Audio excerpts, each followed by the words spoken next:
Hoje nós vamos continuar com a nossa série, que temos começado há 2 semanas atrás, chamado Good News. Em tempos de fake news, em tempos de pessimismo, só notícias pessimistas. Às vezes, gente, eu quero confessar para vocês que eu equilíbrio, né? Eu gosto de equilibrar entre 2 redes de notícias que são antagônicas completamente uma com a outra, americanas. Então eu assisto meia hora de um, meia hora do outro, eu desligo os 2, eu fico completamente confuso, eu não sei em que país que eu estou, em que mundo que eu estou, não sei o que é verdade, o que não é, sabe, assim, é uma coisa muito complicada. Então, hoje em dia, as únicas notícias que a gente pode se agarrar de verdade, falar assim, isso é real, isso vai acontecer na minha vida, são as boas novas do Evangelho, são a good news que existem para nós na Bíblia, né? E no meio de tudo isso, muitas vezes nós recebemos uma notícia ruim ou um momento ruim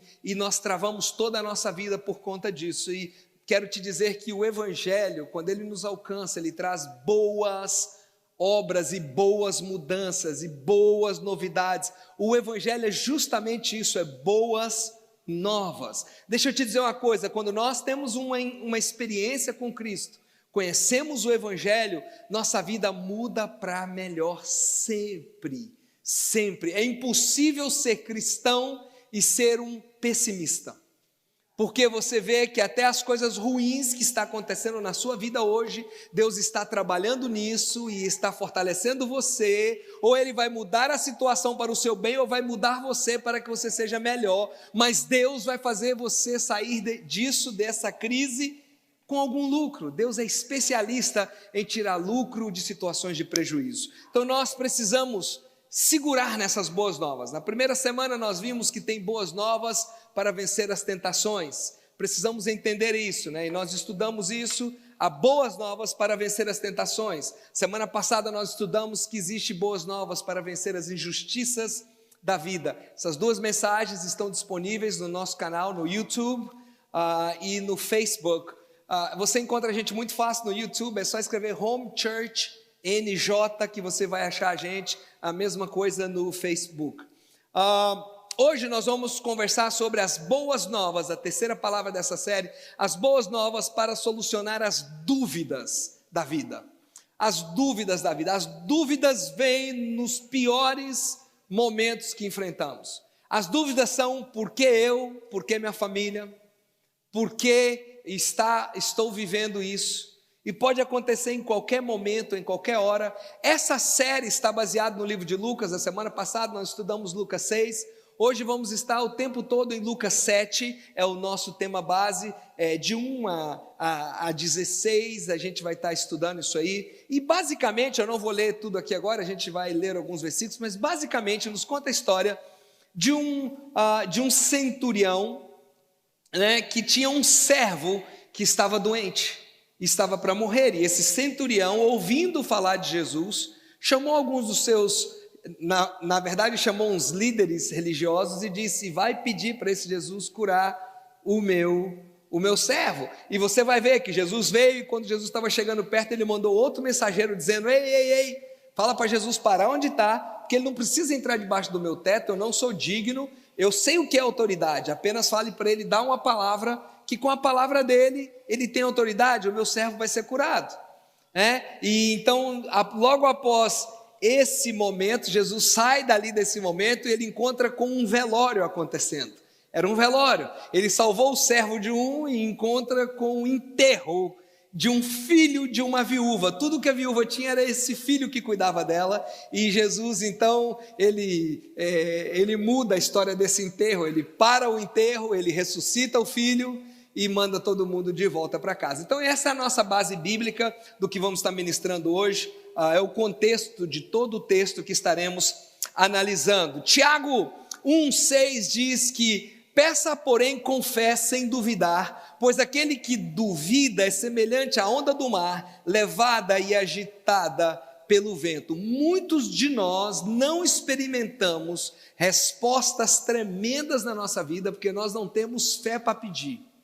Deixa eu te dizer uma coisa, nem tudo que você pedir a Deus, você vai ganhar. Pastor, então isso não é fé, Tem gente pedindo helicóptero, tem gente pedindo jatinho, tem gente pedindo para ser parecido com Tom Cruise. Nem tudo que você pedir de Deus, você vai ganhar, ok?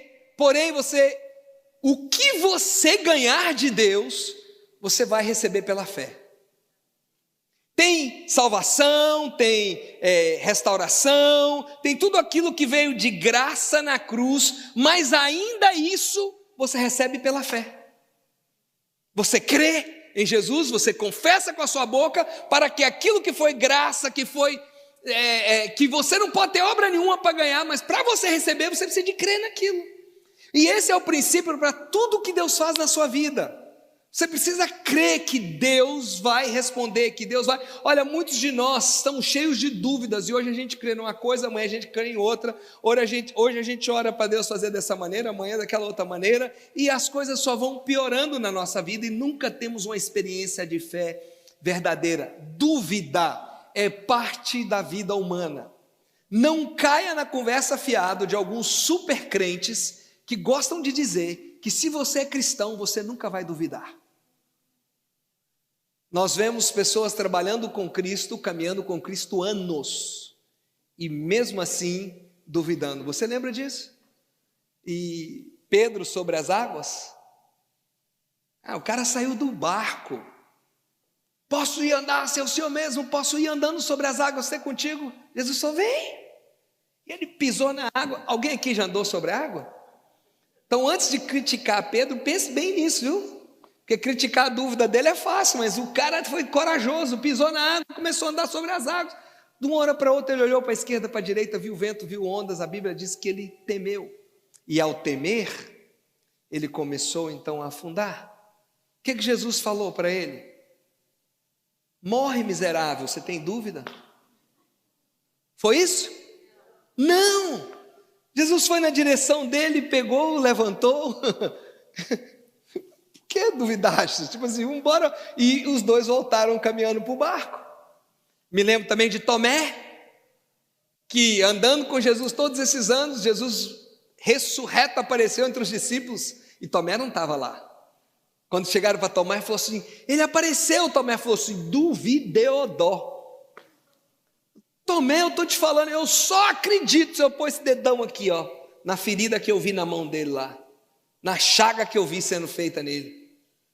Quando Jesus aparece, o que Tomé faz? O que Jesus faz? Dá um baita de um sermão em Tomé? Não. Jesus vira para Tomé e diz, Tomé, vem cá. Jesus desce no nível da incredulidade dele. Tomé, vem cá, põe sua mão aqui. É isso que você precisa para crer? É isso que você precisa para ter uma experiência correta? Então, se é, põe a mão aqui, creia. Nós precisamos entender que Deus entende que passamos por dúvidas, mas Deus não quer que habitemos na dúvida. Eu vou repetir. Podemos passar por momentos de dúvidas, mas não podemos criar uma casa permanente nesse local. O duvidar é humano. O duvidar é até do cristão. O permanecer na dúvida não é isso que Deus tem para a gente, não é os nossos planos. Nosso Deus não é um Deus de dúvidas, mas Ele é um Deus de fé. Quando Paulo fala de Abraão, está em Romanos 4:2, Paulo dá esse seguinte testemunho em Romanos de Abraão, diz que ele não duvidou, nem foi incrédulo em relação à promessa de Deus, mas foi fortalecido em sua fé e deu glória a Deus. A dúvida é uma fraqueza que precisamos combatê-la constantemente. A dúvida precisa de ser combatida como uma fraqueza, não pode ser aceito como algo normal na sua vida. É uma fraqueza que eu preciso vencer. Já a fé é uma virtude do céu. A fé é algo que você recebe de Deus, para que você solucione as dúvidas no seu coração e na sua mente, quando elas chegarem, sabe? Você precisa tomar algumas posições. Eu gosto de ser extremamente prático, eu acho que eu vou conseguir te ajudar um pouquinho hoje para você vencer algumas dúvidas da sua vida. Então, para solucionar as dúvidas da vida, você que está em casa aí, tome nota, aponte, você aqui também. Número 1, entenda que a dúvida pode chegar a qualquer momento. Você vai acompanhando a vida de Jesus, você vê que independente de onde ele estava, de como estava, sempre aparecia pessoas diante dele que tinham dúvidas. Aqui, o versículo 1 de Lucas 7 diz que, tendo terminado de dizer tudo isso ao povo, Jesus entrou em Cafarnaum. Aqui está dizendo assim, mais um dia a dia. Jesus pregou, ministrou, saiu, entrou em Cafarnaum. Gente, é no dia a dia. É nas coisas mais simples da vida que as dúvidas surgem. No seu trabalho, na sua família, você se depara com a realidade que te faz questionar: por que eu? Por que isso é comigo? Por que eu estou vivendo isso? Por que isso tinha que acontecer logo agora? Onde está Deus no meio dessa crise? Onde está Deus no meio dessa situação? Por que Deus não impediu isso? Isso acontece assim, olha, não precisa de ter tragédia muito grande não. Aliás, as maiores dúvidas que eu vi arrancarem pessoas e destruírem pessoas da fé foram dúvidas simples, coisas pequenas, que não foram tratadas e cresceram e viraram gigantes em suas vidas. Então encare com seriedade as dúvidas que te levam a questionar a graça, o favor, a bondade, a mão de Deus, sabe, a aliança de Deus com você. Então entenda que pode acontecer a qualquer momento e também pode acontecer para qualquer pessoa. O versículo 2 diz que ali estava doente, quase à morte, o servo de um centurião, a quem o seu senhor estimava muito. A gente está falando do centurião romano. Eu sou apaixonado por história, eu sou fissurado com história. Então história para mim, quando eu falo centurião romano, eu já lembro da importância que é um centurião e do que custava para você chegar a ser um centurião e da moral que você tinha numa época que Roma dominava meio mundo, aonde o sol não se punha sobre Roma nunca. Em algum lugar do Império Romano estava fazendo sol 24 horas, né? De um extremo ao outro. E você era um centurião que levava o nome do César, seja qual for, sobre você, e o quanto você era honrado em qualquer lugar desse império que você pisava. Então esse centurião era alguém renomado, que nós temos a imaturidade de pensar que se a gente tem algum nívelzinho com Deus, sabe, tipo assim, a gente acha, eu vou exagerar um pouquinho aqui, né? A gente pensa assim, não, eu já não vou mais morar na favela do céu, não, como se tivesse favela no céu, né? Eu já vou morar no setor mais nobre do céu. Aí caminha um pouquinho, você ajuda com missões, você ajuda a construir um prédio da igreja, você é fiel no seu dízimo, na sua oferta, você pensa, olha, eu acho que eu já vou morar no setor de mansões do céu. Aí vai andando mais um pouquinho, tal, aí você já está bem fortalecido na fé, aí você fala assim, não, agora eu vou morar no Beverly Hills do céu, né? E as pessoas vão achando que porque nós temos uma história, ou porque nós temos um histórico, ou porque a gente é fiel durante certo tempo, nós não vamos enfrentar situações difíceis que vão trazer dúvidas. Você sabe quantos pastores eu já cuidei deles e tratei deles, porque estavam duvidando do momento que estavam vivendo, da presença de Deus. Cadê Deus no meio dessa crise que eu estou passando? Às vezes na sua família, às vezes eu chorei com eles, tive que abraçá-los e ajudá-los a restaurar na sua fé. Quantos homens que caminharam com Deus, que ganharam tantas vidas, que nem tiveram essa experiência, esse auxílio de ser restaurados e que se distanciaram de Deus. Quantas pessoas talvez nos assistindo agora, ou aqui, ou pela internet, que estão distantes de Deus porque chegaram a duvidar, deixaram a dúvida crescer. Dúvida chega para qualquer pessoa, não importa o quanto de dinheiro você tem, não importa o seu status na igreja, não importa o seu cargo eclesiástico, não importa nada que você fez ou já deixou de fazer, dúvidas vêm para qualquer um. Esse homem, nem era ele que estava vivendo essa dor, a dor era o seu servo, mas doía nele porque ele amava esse servo, ele queria muito bem esse servo. Todos nós temos parentes de sangue, pessoas que nós amamos, gente que é muito importante para nós, que se a gente não vigiar o coração, vamos nos encontrar em momentos de dúvida, e quando estivermos na dúvida, precisamos de lembrar isso. Ah, mas eu fiz isso, por que isso aconteceu comigo? Mas por que eu? Onde está o erro? Né? E começamos a ouvir aqueles absurdos, né? Será que eu joguei pedra na cruz? Né? Na outra encarnação? Essas besteiras, né? De quem não sabe o que está falando. Será que, sei lá o quê? Meu Deus, como é que pode isso? Escute algo. Todo mundo está exposto a dúvidas, a situações que vão trazer crise. Você pode ter sido bom cristão sua vida inteira, Você pode ter pedigree de crente, quinta geração de crente, não interessa. Pode acontecer com qualquer um, e qualquer um de nós pode ser tentado pelo espírito da dúvida, do medo e por causa disso da desistência. Então você precisa guardar essas duas coisas, né? A dúvida chega a qualquer momento e chega para qualquer pessoa. Ponto número 2, que você precisa guardar para vencer, que vai te ajudar a vencer essas dúvidas. Fale com quem pode remover as suas dúvidas. Esse é um problema que nós temos, nós falamos com quem vai fortalecer as dúvidas, não com quem vai resolver as dúvidas. É incrível isso, mas o ditado em inglês diz que misery loves company. A miséria não anda sozinha. É incrível quando às vezes a gente vê alguém chegando e fala assim, nossa, eu estou com uma dor aqui nas costas, já vem outro dizendo, isso não é nada, eu estou com uma dor no baço, que você não tem nem ideia. Aí vem outro e fala assim, você não sabe do meu joelho que está pior, tipo assim, aí fica aquela choração. Um fala que está apertado, o outro fala assim, você não está apertado como eu, fica disputando quem está mais apertado.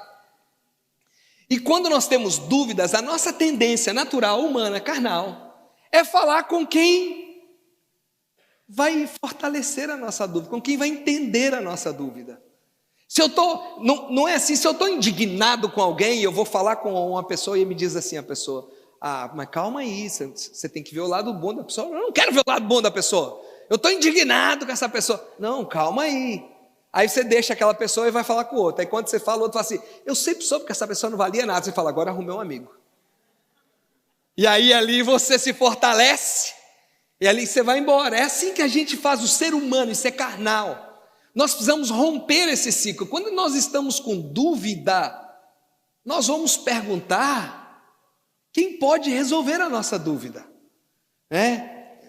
A brincadeira aqui à parte, alguém disse para mim assim uma vez, pastor, não estou aguentando a minha esposa. Eu falei, não estou aguentando, eu estou pensando em você. Eu falei, rapaz, não faz isso não, vamos conversar. Ele falou, pastor, não quero conversar com você não. Eu falei, por quê? Você é casado, naquela época devia ter uns 20 anos, você é casado há 20 anos já. Quero conversar com o irmão fulano, que já divorciou 2 vezes, ele entende disso.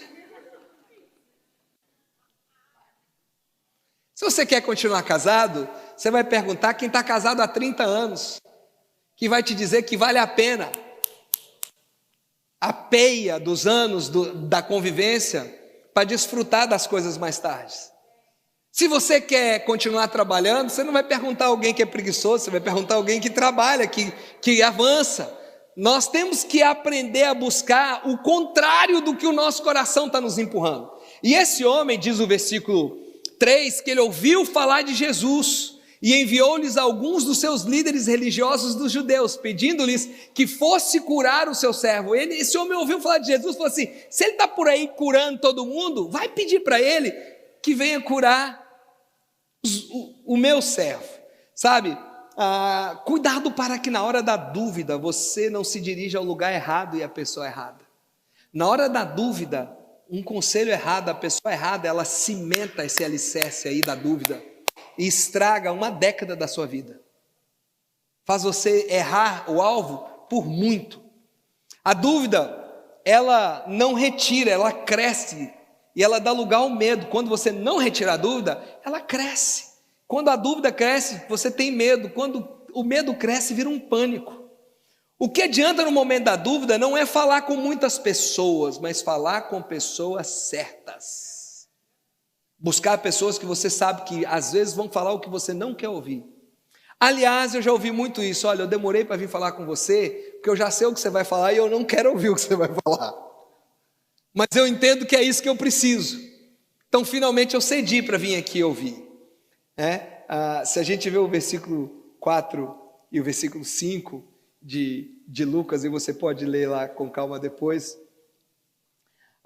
os discípulos chegam para Jesus e pedem para Jesus assim, né? Ei, os religiosos que o centurião pediu para ir chamar Jesus, chegam para Jesus e falam assim, Jesus, seguinte, você vai ter que ir lá, curar esse cara aí, que esse cara, curar o servo dele. Que esse centurião é gente boa, Jesus. Esse centurião deu muito dinheiro, ele ajudou a gente a construir a sinagoga. Esse centurião já semeou muito no reino de Deus. Vai lá, eles não tinham a mínima noção. Duas coisas que eu acho engraçado aqui. Primeiro, chegar para Jesus fazendo um pedido dizendo que o centurião ajudou a construir o prédio, por isso Jesus tinha que curar o servo dele, ou seja, não conheciam nada de Jesus, né? Em segundo lugar, Jesus ignorando isso, falou assim, deixa eu ir lá. Por quê? Porque a fé daquele homem atraiu Jesus. Jesus ignorou tudo isso e falou assim, deixa eu ir lá. Agora, outra coisa, né? Ainda estamos no ponto 2, fale com quem pode remover. Para você falar com quem pode remover, você tem que ter um coração humilde. Durante o processo da remoção de uma dúvida, a humildade é necessária. Jesus foi com eles, diz o versículo 6, e já estava perto da casa, quando o centurião mandou amigos dizerem a Jesus, Senhor, não te incomodes, pois não mereço receber-te debaixo do meu teto. A fé desse homem é admirável, é um homem romano, é um centurião que ouviu falar do Messias, que andava curando, e ele teve uma fé que, a gente vai ver já já, que Jesus se admirou dessa fé. Para o próprio Jesus se admirar da fé de alguém, vamos entender que não é qualquer nível de fé aqui.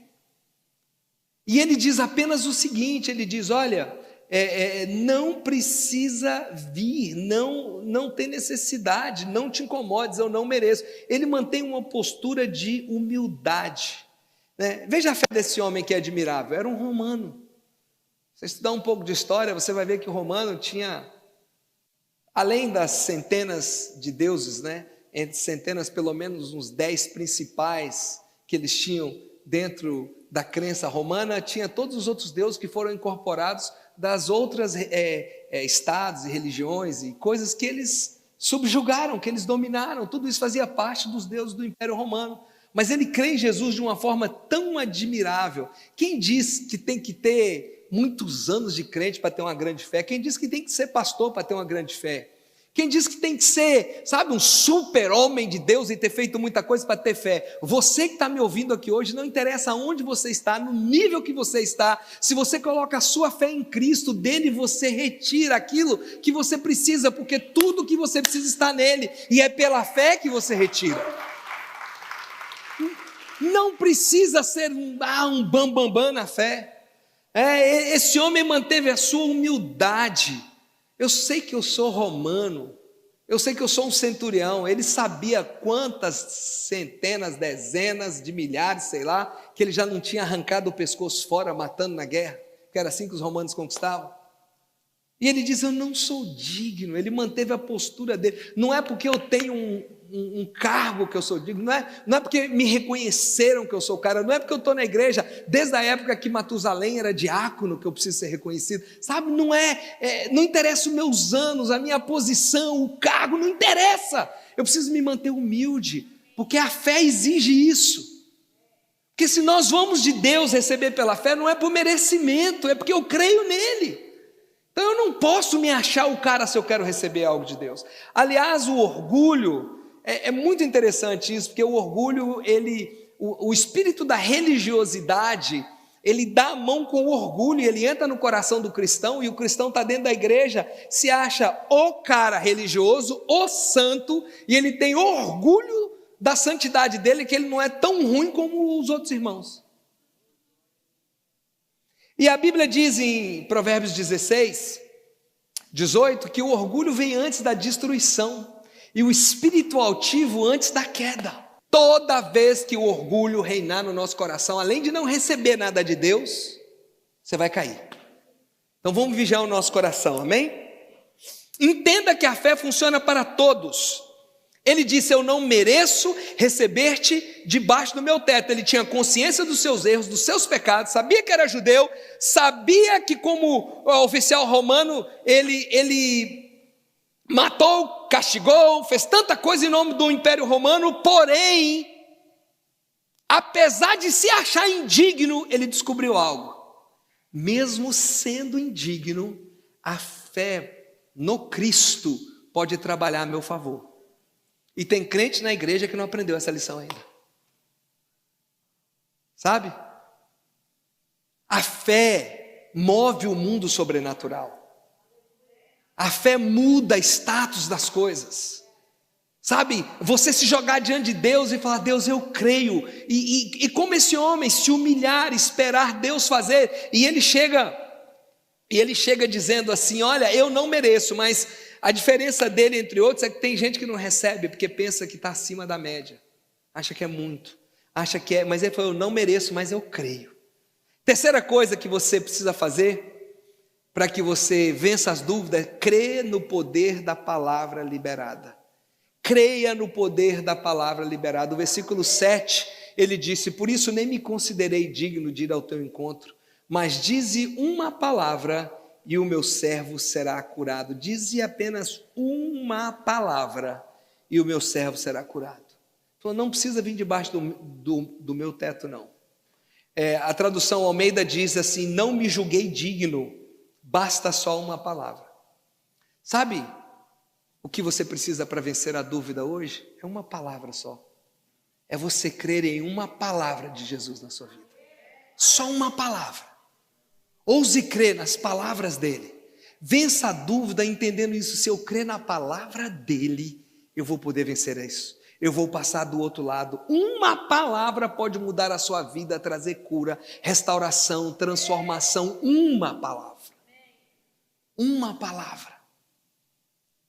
Você crendo nessa palavra, viva esses princípios do céu na terra. Viva! Esse centurião romano, ele sabia dos princípios de autoridade. Sabe o que ele disse? Ele disse assim, pois eu também, o versículo 8, pois eu também sou homem sujeito à autoridade. Olha, presta atenção aqui, porque tem gente que não entende esse versículo direito. Ele não disse: eu sou um homem que tem autoridade. Ele diz: eu sou um homem sujeito à autoridade. Sujeito à autoridade. Eu vou repetir o que ele disse. Ele disse: eu sou homem que tem alguém que manda em mim. E porque tem alguém que manda em mim, eu estou debaixo de uma autoridade, eu tenho embaixo de mim também pessoas que eu mando neles. E se eu digo para eles: vai e faça, continuando lendo a tradução, se eu digo a um: vai, e ele vai, e a outro: venha, e ele vem, digo ao meu servo: faça isso, e ele faz isso. Ele disse: uma palavra sua é o suficiente. Fala a palavra, é só o que eu preciso. Uma palavra. Mas eu sou homem debaixo de autoridade. Viva os princípios do reino de Deus na terra. A Bíblia diz em Filipenses 2 que Jesus, sendo em forma de homem, ele foi submisso até a morte de cruz. Ele, sendo Deus, ele não teve por usurpação ser igual a Deus. Antes disso, ele se despiu da sua autoridade, se encontrando na forma humana. O que ele se fez?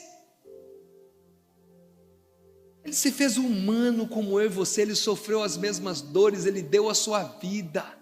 E ele sofreu a morte de cruz, e por isso Deus o exaltou e lhe deu um nome que é sobre todo nome. Escute algo: Jesus, como homem na terra, 100% Deus, 100% homem, que nunca deixou de ser Deus, mesmo encarnado, ele se submeteu ao Pai.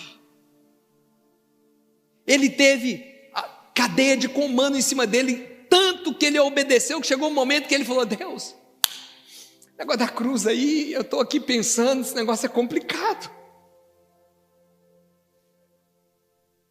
Se tiver um jeitinho, passa de mim isso. Não faça com que eu beba esse cálice não, mas não olhe a minha vontade que eu estou te pedindo agora não. Não veja meu coração não, porque o que importa é a tua vontade. E ele se submeteu até a morte de cruz, e Deus o exaltou e lhe deu um nome que é sobre todo nome. Quem se submete... Ei, você quer crescer na vida espiritual? Quem se submete é elevado. Autoridade só tem quem primeiro se submete a Deus, quem se submete à paz, quem se submete a autoridades aqui na terra, quem se submete à autoridade espiritual. Eu não estou falando de abuso, não estou falando dessas coisas besteiras que vem por aí não. Eu estou dizendo assim, é você saber que você tem pessoas que estão sobre a sua vida. Os filhos saberem que têm que se submeter aos pais. as autoridades policiais. Sabe, só tem autoridade quem se submete à autoridade. Confie que Jesus honra a sua fidelidade. Eu quero terminar te dizendo uma coisa. Último ponto. Creia que a sua vitória chegará. Eu vou te contar uma coisa. 28 anos de casado, é isso mesmo? Não estou errando? 28 anos de casado. Esse ano faz 29. 4 filhos. 25 anos desse ministério. 27, quase 28 anos de pastorado. Você não tem ideia quantas vezes, sendo pai de 4 filhos, pastor todo esse tempo, casado todo esse tempo, eu duvidei, eu não sabia o que fazer, eu não sabia de onde ia vir o que a gente precisava, eu ficava perguntando a Deus o porquê. Só que chega um momento que a vitória vem. O choro pode durar toda uma noite, mas não permaneça na dúvida, porque a vitória vem.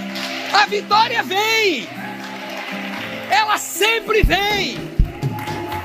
Ela pode não vir no dia que eu quero, na hora que eu quero.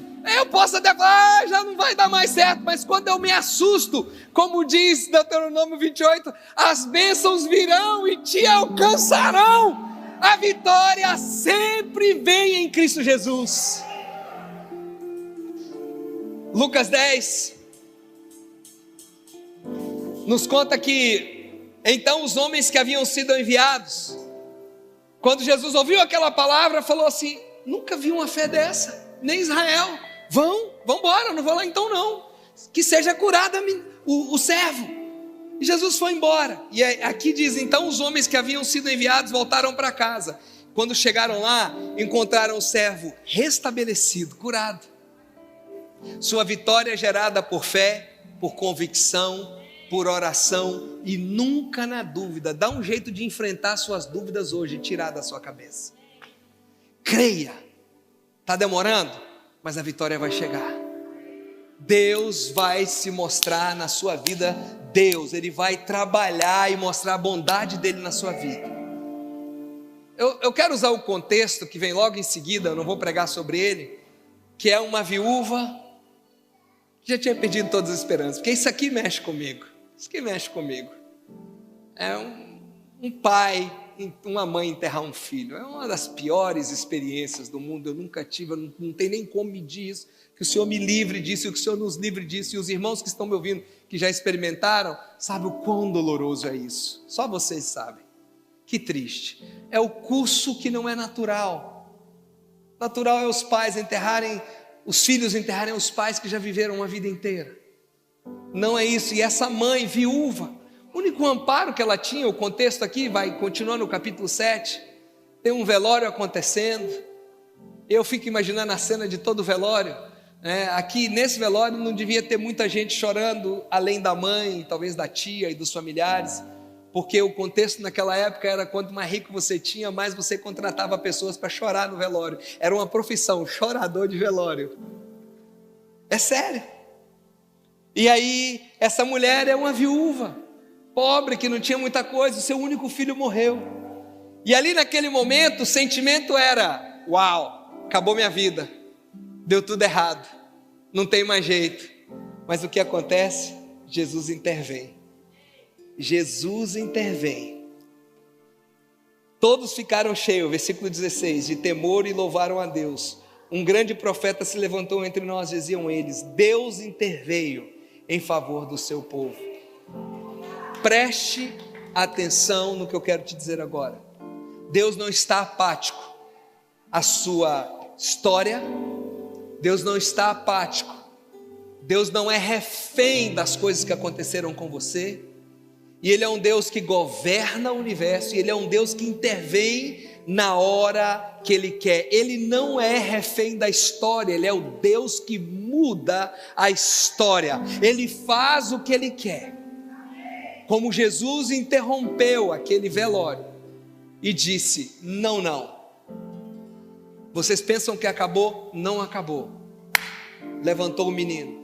Eu quero te liberar essa palavra profética, que enquanto eu orava pelo texto de hoje, Deus colocou no meu coração. Deus hoje está interrompendo situações na sua vida que você já tinha botado um ponto final. Deus hoje está intervindo em alguns velórios que você está fazendo. Deus hoje está olhando para algumas coisas que você disse, morreu, e Deus está dizendo, não morreu ainda, porque eu ainda estou envolvido na sua história. Eu ainda estou com você, e eu vou mudar isso.